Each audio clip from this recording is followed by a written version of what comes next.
یما جان لحظه لطفاً سرت از خاک بیرون کن، تمام دشمنانت را ذلیل و خوار و پرخون کن. جسارت پیشت بود و برای هر کس معلوم، عدالت خواه بودی تو برای آه هر مظلوم. زبان زد بودی و اسطوره‌ای در بین محفل ها، خیال دیدن رویت چو داغ مان در دلها.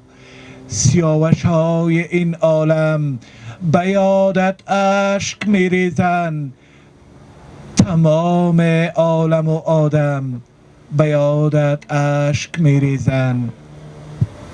همیشه حق شعارت بود، یلی بودی تو به همتا، زبانت مثل شمشیر بروی گردن آنها.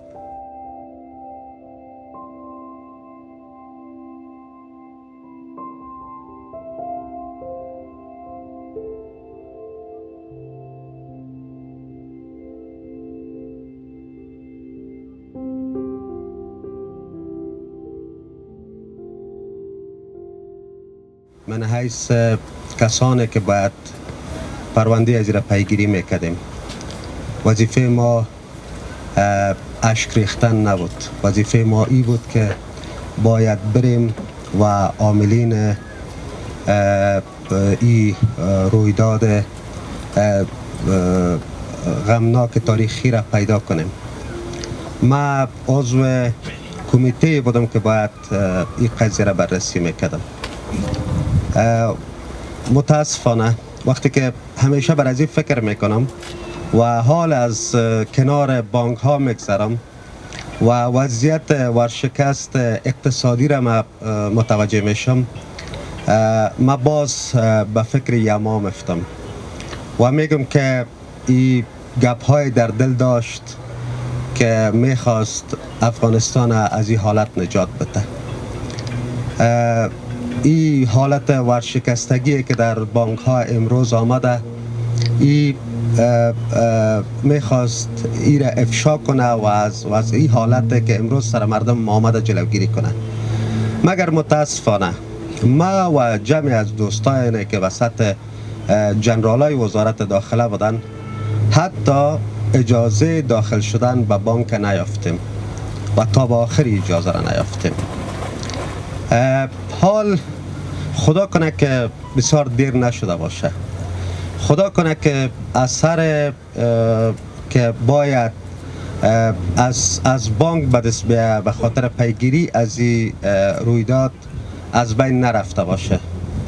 ما وظیفه خود میدانیم و نهایت تلاش خود کردیم و از مسئولین فعلی و از مقامات فعلی این تقاضا را خواد داشتیم که در کنار سایر همچو قضایا قضیه یما سیاوش بر ما اجازه بدن و ما را کمک کنن تا ما این قضیه را پیگیری کنیم و واقعیت از این قضیه را برای هموطنان خود برسانیم و این تعهد ماست و انشالله به این پیش میریم.